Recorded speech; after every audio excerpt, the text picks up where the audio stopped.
Mana yang lain ni? Dah masuk pun Nabila. Maaf ya, saya dah hal tadi.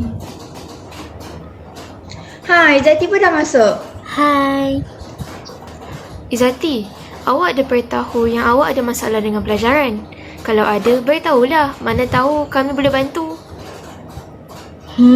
Saya sebenarnya ada minat untuk mempelajari subjek kimia, tetapi subjek ini kelihatan susah. Malah, kawan-kawan saya pun setuju. Saya tak nafikan, kimia memang mencabar. Tetapi, ia juga sangat menyeronokkan dan menarik. Tak percaya? Biar kami tunjukkan. Sebelum kita memulakan perjalanan kita untuk mengenali kimia, mari kita lihat bagaimana segalanya bermula.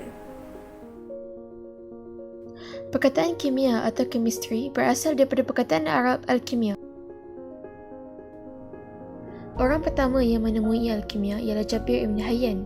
Beliau dilahirkan pada tahun 721 Masihi dan antara karya masyhur beliau, Kitab Alkimia, telah diterjemah dan diterbitkan oleh Robert Chester pada tahun 1444 dengan judul The Book of the Composition of Alchemy. Manakala, kimia moden pertama kali diasaskan oleh Robert Boyle pada kurun ke-17.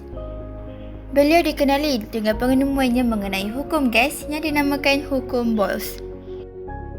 Untuk pengetahuan awak, segala yang berlaku di sekeliling kita setiap hari, semuanya berkaitan kimia.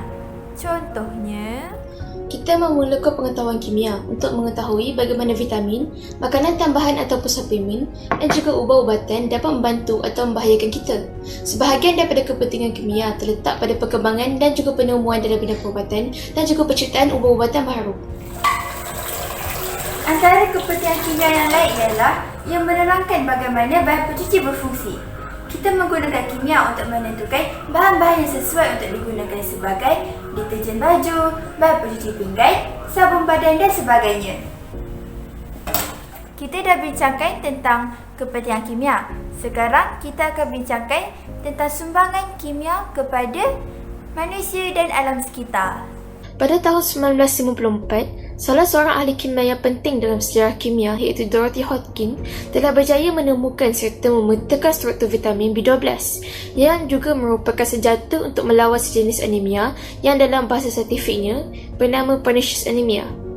Kemudian pada tahun 1969, beliau juga telah berjaya memetakan struktur penisilin yang kini digunakan dalam rawatan perubatan untuk penyakit diabetes. Kedua-dua penemuan ini berjuta-juta nyawa telah berjaya diselamatkan dan juga memberi impak yang besar dalam bidang perubatan.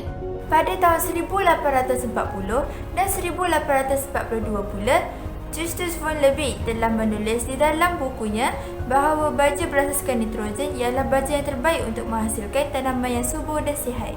Beliau kemudiannya melakukan penyelidikan yang lebih mendalam dan pada tahun 1863 beliau telah menerbitkan sebuah buku di mana beliau menulis mengenai persepsi awalnya dan menumpukan penulisannya kepada penghargaan terhadap pengikatan nitrogen atau nitrogen fixation. Kini, baja nitrogen digunakan secara meluas di seluruh dunia dan penghasilannya merupakan segmen besar dalam industri kimia. Tahukah anda bahawa terdapat beberapa unsur kimia yang tertulis di dalam Al-Quran? Salah satu daripadanya ialah oksigen, iaitu unsur paling penting untuk setiap ciptaan Tuhan yang menggelar hidupan. Di dalam Al-Quran surah Yasin ayat 80, Allah berfirman yang bermaksud, iaitu Tuhan yang menjadikan untukmu api dari pohon yang hijau, maka tiba-tiba kamu nyalakan daripadanya. Kini, kita tahu bahawa proses pembakaran berlaku dengan kehadiran oksigen. Apakah berkaitan tumbuhan dengan api? Tumbuhan melakukan proses fotosintesis dan menghasilkan oksigen sebagai bahan buangan. Maka dengan kehadiran oksigen, api dapat dinyalakan. Ayat ini sudah cukup untuk membuktikan kebesaran Allah kerana di dalam Al-Quran sudah dinyatakan hal ini 1000 tahun sebelum teori ini dibuktikan. Dengan segala kemajuan teknologi yang kita ada pada masa kini, tidak mustahil yang lebih banyak penemuan dapat dilakukan pada masa yang akan datang.